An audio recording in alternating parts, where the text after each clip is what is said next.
नमस्कार, आप देख रहे हैं न्यूज़ वन इंडिया। आपके साथ मैं हूं सुरभि तिवारी। खबरों का रुख करेंगे। सबसे पहले खबर लखनऊ से, जहां पर योगी मॉडल के जरिए बंगाल में ममता को घेरने की तैयारी की जा रही है। योगी मॉडल के साथ आर्थिक विकास होगा मुद्दा और कोरोना काल में श्रमिकों के लिए किए गए कार्यों और आर्थिक उपलब्धियों का जिक्र किया जाएगा। तो लव जिहाद के साथ माफिया पर कार्रवाई की जाएगी, साथ ही भ्रष्टाचार पर कार्रवाई होने का भी जिक्र किया गया है। राम मंदिर निर्माण से लेकर अयोध्या और वाराणसी का दीपोत्सव भी एक अहम मुद्दा होगा। हिंदूवादी फायर ब्रांड नेता के रूप में सीएम योगी की मांग बढ़ती नजर आ रही है। बीजेपी प्रदेश इकाई की तरफ से सीएम योगी की रैलियों की मांग की जा रही है।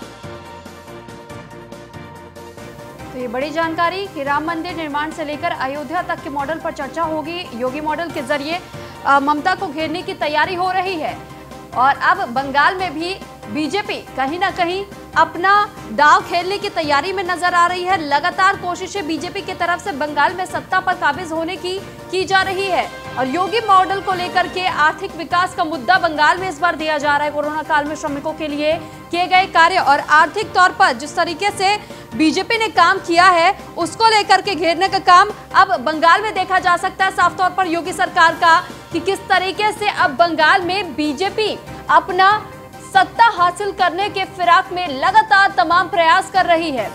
और इस पर अधिक जानकारी के लिए एसके वाजपेयी हमारे साथ फोन लाइन पर जुड़ चुके हैं। एसके, आपसे जानकारी चाहेंगे कि योगी सरकार का जो मॉडल बताया जा रहा है कि पश्चिम बंगाल में भी कहीं ना कहीं अपनाने वाले हैं चुनाव के तहत, तो क्या ये मॉडल है? इस मॉडल के बारे में जरा जानकारी दीजिए।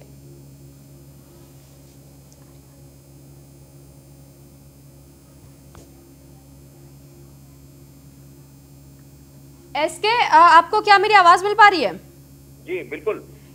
एसके, ये जो योगी मॉडल बताया जा रहा है, योगी मॉडल को लेकर किस तरीके की तैयारियां की जा रही है और क्या है योगी मॉडल, जरा बताइए।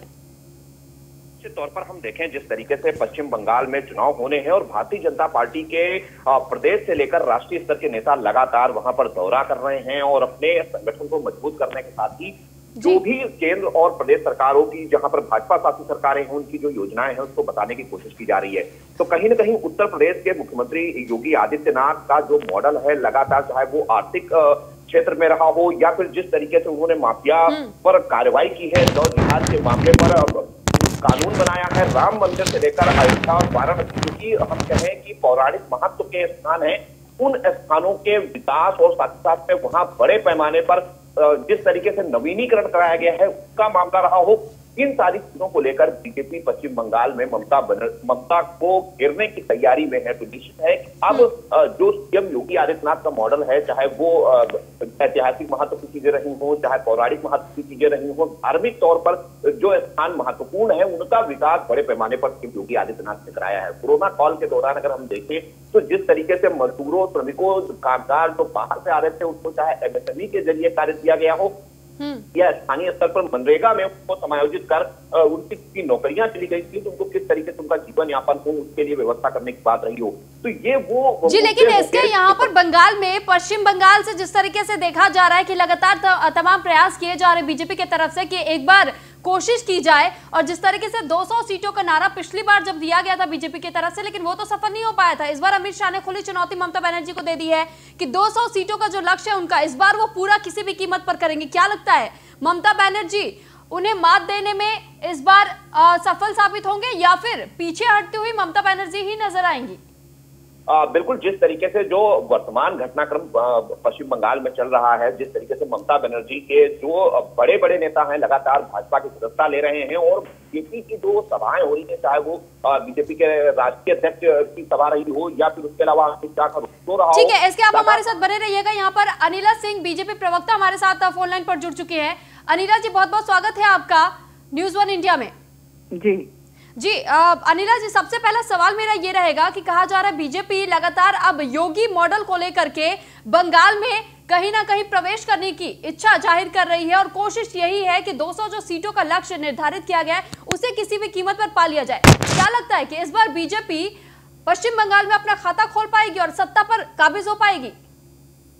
सबसे पहले तो ये यूपी वालों के लिए बहुत खुशी की बात है कि उनके प्रदेश के जो मुख्यमंत्री जी हैं योगी आदित्यनाथ जी, वो हेविली डिमांड में रहते हैं जब जब चुनाव होता है या चुनाव के बगैर भी कोई कार्यक्रम होता है। ये वो ऊर्जा है जो मेरे ख्याल से हर भारतीय, जो सच्चा भारतीय है, जो जाति और धर्म से ऊपर की अगर मैं बात करती हूँ, वो ऊर्जा उनसे लेना चाहता है। पश्चिम बंगाल में भारतीय जनता पार्टी की सरकार बनेगी और जैसे योगी आदित्यनाथ जी बिल्कुल डंके की चोट पे हर बात बोलते हैं और जो बोलते हैं वो कानून की जो सरहद होती है उसके अंदर बोलते हैं, ऐसा नहीं है कि गैर कानूनी कोई बात कहते हो या करते हो। तो यही बात जो है पश्चिम बंगाल के लोगों को भी अच्छी लगती है और उनकी डिमांड रहती है कि भाई यहाँ पर आए और उनसे संवाद करें, उनकी बात वो सुने और एक कॉन्फिडेंस लेवल जो भारतीय जनता पार्टी के लिए लोगों में है वो और ज्यादा बढ़ जाता है उनकी बातें सुनकर। तो निश्चित रूप से पश्चिम बंगाल में उत्तर प्रदेश के जो मुख्यमंत्री जी जाकर जब अपनी बात कहेंगे तो भारतीय जनता पार्टी का परचम वहां फहराएगा। ठीक है, लेकिन अनिला जी, सवाल यहाँ ये भी उठता है कि जिस तरीके से जब अमित शाह दौरे पर गए थे पश्चिम बंगाल में, उन्होंने दलित समुदाय के लोगों के साथ बैठ करके खाना खाया था, उस पर भी कहीं ना कहीं ममता बनर्जी ने बीजेपी को घेरा था, अमित शाह को घेरने का काम किया और कहा था कि जानबूझकर ये वोट बैंक में सेंधमारी की कोशिश बीजेपी की तरफ से की जा रही है और जो खाना मंगवाया गया था वो 5 स्टार होटल का था, ना कि दलित समुदाय के जो लोगों के साथ उन्होंने बैठकर खाना खाया था वो उनके घर पर नहीं बना था। तो इस बात में कितनी सच्चाई आप कहेंगे?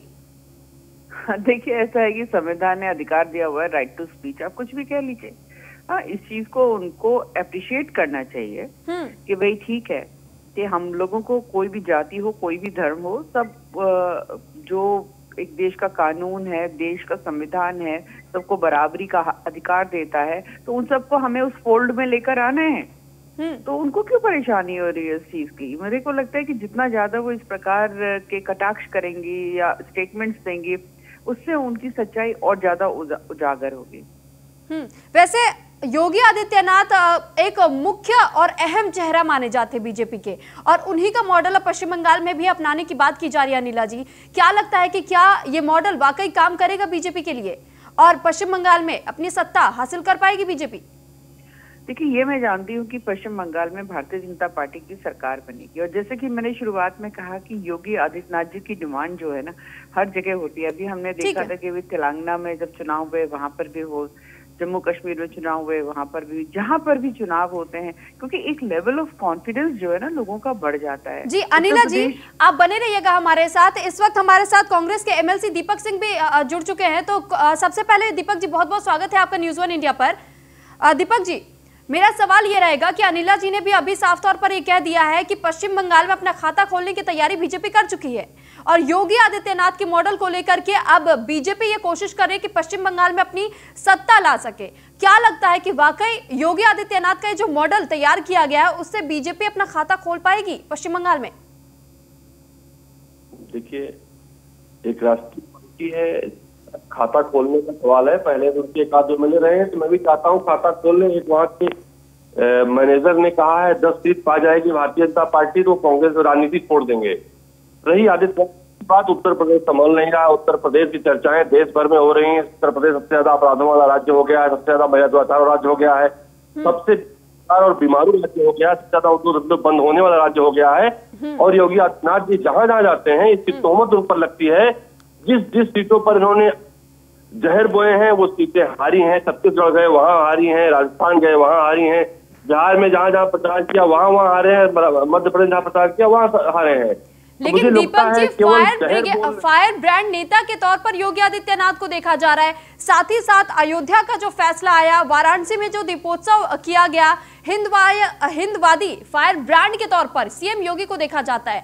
तो इस आधार पर अगर वाकई दावा कर रही है बीजेपी और ये उम्मीद जाहिर कर रही है कि पश्चिम बंगाल में अगर पिछली बार उन्होंने खाता तो खोलने का काम किया था ना, इस बार 200 सीटों का लक्ष्य है। नहीं, भाजपा के एक नेता का बयान आया था कि अगर चांद पे धरती बस जाए तो वहां भी सरकार बना लेंगे। तो अगर भाजपा दावा कर रहा है तो कोई बात नहीं, लेकिन बाकी लोग इनको फायर ब्रांड नहीं, इनको चूर बोलते हैं। ये खाली ऐसी बातें बोलते हैं समाज को तोड़ने वाली होती हैं, ऐसी बातें बोलते हैं जो इनको नहीं, इनकी पार्टी को सूट है, देश को और प्रदेश को नहीं। ऐसे फायर ब्रांड विभिन्न जगह के नेताओं में गिनती होती है जिनका लड़ाई चल रही है आजकल। लेकिन दीपक जी बीजेपी का ये कहना होता है कि जहां कहीं भी योगी आदित्यनाथ अपने कदम रखते हैं बीजेपी हर वो जगह जीतती है और जीत हासिल करती है। हमेशा अब तक ऐसा ही होता है कि जहां जहां योगी आदित्यनाथ गए वहां वहां उन्होंने जीत हासिल की है। तो क्या लगता है कि जब योगी आदित्यनाथ के इस मॉडल को अपनाया जा रहा है पश्चिम बंगाल में, तो इस बार बीजेपी क्या जीत पाएगी? ठीक है, लगता है यहाँ पर दीपक जी का संपर्क हमसे इस वक्त टूट गया है। अनिला जी आपके पास लौटेंगे और आपसे जानेंगे, जिस तरीके से अभी दीपक जी का ये कहना था कि ये तो तमाम दावे बीजेपी की तरफ से अक्सर ही किए जाते रहते हैं, लेकिन कितना सफल साबित होता है ये भी तो देखिए आप। और इन्होंने ये भी कह दिया कि अगर ऐसा होता है कि सच में जीत गई बीजेपी तो कांग्रेस अपना मतलब ये राजनीति छोड़ देगी। तो क्या लगता है? देखिए, ऐसा है कि कांग्रेस का अगर मैं पश्चिम बंगाल में बात करूं तो क्या रह गया उनका, है ना। चाहे आप सीटों की बात कर लो, चाहे वोट परसेंटेज की बात कर लो, वो तो कहीं फाइट में दिखाई ही नहीं दे रही है। तो ये जो फाइट है ये टीएमसी और भारतीय जनता पार्टी के बीच में है। लेफ्ट और कांग्रेस तो बिल्कुल साइड लाइन है।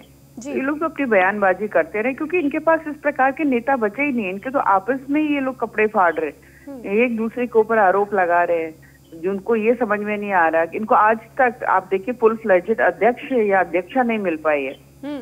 तो ऐसा राजनीतिक दल जिसमें डिसिप्लिन नाम की कोई चीज नहीं है, कोई ऑर्गेनाइजेशन नहीं है, वो टीका टिप्पणी ऐसे दल के ऊपर कर रहा है कि जो काडर बेस्ड है। तो मुझे ज्यादा कुछ बोलने की आवश्यकता ही नहीं है। योगी आदित्यनाथ जी की जो डिमांड रहती है वो अपने आप में सिद्ध कर देता है कि हाँ, इस देश के लोग हैं।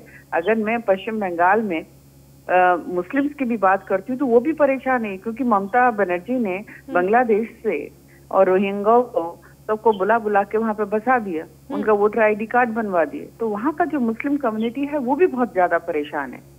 तो बदलाव चाहिए और बदलाव केवल और केवल एक कैडर। ठीक है, आपने अल्पसंख्यकों की बात की, मुस्लिम समुदाय की बात की अनिला जी। यहाँ पर सवाल ये अब बन जाता है, जब आपने अल्पसंख्यकों का जिक्र कर दिया तो वहां पर ममता बनर्जी तो बार बार ये कह रही है कि बीजेपी कहीं ना कहीं बंगाल में इन अल्पसंख्यकों को घेरने का काम कर रही है, उनका सफाया करने की कोशिश कर रही है। तो इसमें कितनी सच्चाई हम कह सकते हैं कि ममता बनर्जी ने दावे किए हैं बीजेपी को लेकर के, इसमें कितना सच्चाई है? बिल्कुल दावे खोखले हैं ना। जहां जहां भारतीय जनता पार्टी की सरकार, आप उत्तर प्रदेश का उदाहरण ले लीजिए। योगी आदित्यनाथ जी हैं, 4 साल से मुख्यमंत्री हैं, तो पूछना चाहिए भैया यहाँ कितने मुसलमान छोड़कर चले गए। तो ये खाली पीली की बातें करना, किसी को बदनाम करना, उससे कोई सिद्ध नहीं होता है। तो यहाँ पर सीधी सी बात है, जो हमारा देश का एक्चुअल नागरिक है, चाहे वो किसी भी धर्म से आता है, तो संविधान और कानून के जो अरीना है उसमें रह रहा है तो बढ़िया है, अपनी जिंदगी आगे बढ़ाओगे। यहाँ तो विकास की राजनीति होती, किसी परिवारवाद की राजनीति तो होती नहीं। चलिए ठीक है अनिला जी, बहुत बहुत शुक्रिया आपका न्यूज़ 1 इंडिया के साथ जुड़ने के लिए, तमाम बातें हम तक आपके पहुंचाने के लिए। तो योगी मॉडल को लेकर के पश्चिम बंगाल में कहीं ना कहीं बीजेपी अपनी सत्ता हासिल करने में जुटी हुई है। लगातार प्रयास बीजेपी की तरफ से किए जा रहे हैं, तो वहीं जो विपक्षी दल है वो बीजेपी को घेरने का काम भी कर रहे हैं।